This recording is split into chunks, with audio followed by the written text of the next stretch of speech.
اعوذ بالله من الشیطان الرجیم. بسم الله الرحمن الرحیم. ایوا مسله د غسل جنابات کې منی حواله سره د ځنه وخت انسان غسل جنابات وکي هغه نه بعد بیا احساس کوي چې وکتره منی راغله. دا دوه حالتونه خلینه ده. کسه کله ته غسل جنابات کوي په کور دا د غسل جنابات نه مخکې انسان واشروم استعمال کی ته امتیاز وکي استبرا یا وکي استبرا دا څه پوتی دي هغه بهر ته راشي منی شکل کې دی تش امتیازو شکل کې استبرا پیدا انداغه دی څه بعد کې کشیر رطوبات یعنی یو نمی غونډه محسوسه شوله بیا ته ټینشن نه وي نو استبرا د بعد هم کشیر راغله شاک د چیرې دا رطوبات منی حکم لري که نه لري بیا صورت کې هغه کشیر استبرا د کړي وي استبرا د بعد د سشوالو بیا هغه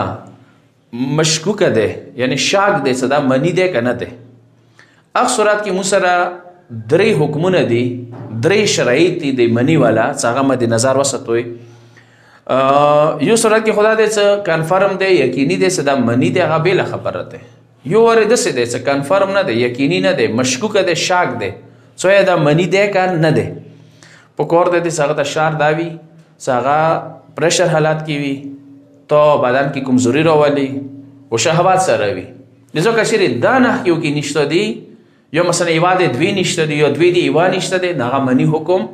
نه لري هغه ته بدن نه نجسي او هغه سره ته الموز رجا هم شه رسید ته غسل ضرورت هم دی حواله سره